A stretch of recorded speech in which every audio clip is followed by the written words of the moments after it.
Drugi dzień konkursu imienia Adesari. Z nami Paweł Żółciński, sekretarz jury i człowiek, który jest bardzo już od dawna z festiwalem związany. Dzień dobry. Dzień dobry, cześć. Powiedz, czy pamiętasz swój pierwszy kontakt z festiwalem Adesari i z konkursem? No to było w 2005 roku, więc 20 lat temu, 10 edycji temu. Wtedy na prośbę Lilianny Olech, kierowniczki biura organizacyjnego, jeszcze chyba jako student, przyjechałem tutaj wesprzeć organizację i wtedy pierwszą moją funkcją było asystowanie i tłumaczenie jury. Wtedy to był jeszcze wolontariat, to były w ogóle też pierwsze początki Sokoła ze współpracą z wolontariuszami, więc się cieszę, że miałem tę możliwość rozpoczęcia tej ery dla Sokoła, pracy z wolontariuszami, którzy są mega ważni przy każdej organizacji, a później stopniowo zacząłem być już kontraktowany co każdą edycję, najpierw przez profesor Łazarską i przez Sokół, też właśnie w roli asystenta, szczególnie sekretarza jury, no i tłumacza. I w tym roku, ponieważ brakuje nam Wojtka Maciejowskiego, przejąłem jego obowiązki, jestem sekretarzem jury. Znasz ten festiwal, znasz ten konkurs bardzo dobrze i wiesz, jaka jest jego specyfika. Czy potrafiłbyś powiedzieć, czym ten konkurs wyróżnia się jakoś na tle innych? Tak, wydaje mi się, że przez te wszystkie lata, przy których tutaj współpracowałem, ale też przez to, że gdzieś tam obracam się w tym środowisku operowym, bardzo dużo mam znajomych i przyjaciół, to taką marką tego konkursu, gdzie słyszę to zawsze, jest ta opieka organizacyjna. I to, że ci młodzi śpiewacy, którzy tutaj występują i próbują pokazać swoje najlepsze strony, są otoczeni opieką, organizacją, nie muszą o tym myśleć i to jest taka dobrze naoliwiona maszyna, która super działa. Na pewno wyjątkowym w tym konkursie jest też regulamin jury, który pozwala jurorom oceniać albo kwalifikować osoby do następnego etapu bez znajomości nazwisk. W sensie oni to decydują na podstawie średniej oceny i do ostatniego momentu trochę razem z publicznością i z uczestnikami nie wiedzą, kto jest najlepszy w tym konkursie. Tą wiedzę mam tylko ja, więc sobie na to patrzę, ale jak gdyby ja się bawię trochę bardziej matematyką i Excelem. Im to ułatwia bardzo dużo spraw. To jest taki przepis w regulaminie, który jeszcze profesor Łazarska przyprowadziła tutaj do Sącza, a dyrektor Walewska go uszanowała i go też wspiera co edycję, ponieważ to też ułatwia.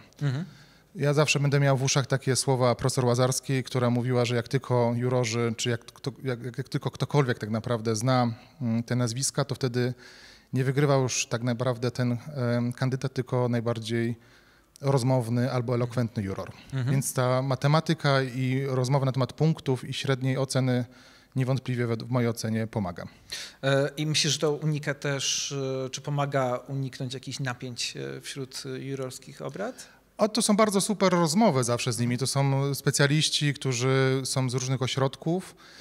Zawsze oczywiście każdy ma swój gust, no jak to w sztuce bywa nie tylko muzycznej, ale i wizualnej, w każdej innej.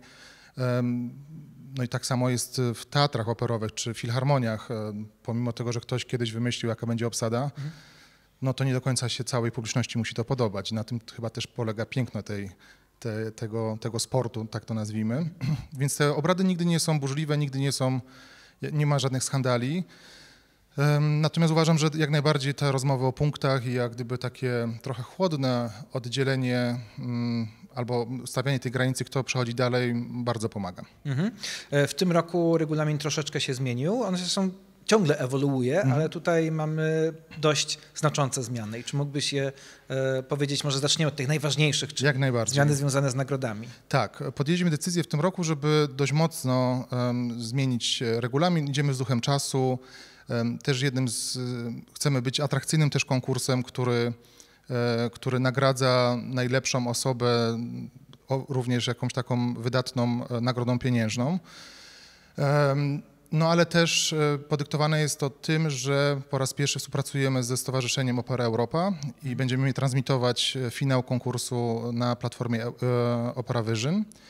No i to są takie trochę techniczne i organizacyjne aspekty, które nie pozwalają nam zaprosić do finału aż tyle osób, jak to było w poprzednich edycjach. Oczywiście ten finał jest też z orkiestrą, więc jak gdyby to są wszystko jakieś takie naczynia powiązane. Więc w tym roku największą zmianą jest to, że nie mamy już rozróżnienia na kategorie głosów męskich i żeńskich. Jest jedna kategoria, jedna pierwsza nagroda główna, niezależnie od płci wykonawców. Drugą taką znaczącą zmianą jest to też, co zawsze się pojawia to pytanie na konferencjach omawiających wyniki, omawiających konkursy, że co to znaczy utwór współczesny. No właśnie, to jest co to znaczy, tak, co to znaczy elementy muzyki współczesnej i tak dalej, i tak dalej. W tym roku postanowiliśmy wyjść naprzeciw tym oczekiwaniom i tym pytaniom i właśnie Wojciech Maciejowski przygotował wraz z organizacją konkursu listę kompozytorów, którzy są obowiązkowi w drugim etapie. I z tej listy nazwanych kompozytorów uczestnicy mogą sobie wybrać dowolny utwór. Oprócz tego w całym etapie muszą wykonać polski utwór oraz utwór Mozarta. To też była zmiana w regulaminie repertuaru, że już teraz uczestnicy nie podają 3 utworów, z których wybierają sobie jeden i później jury. Pierwszego etapu. Tak, pierwszego etapu, masz rację. Przepraszam, że to tak jakoś trochę mieszam.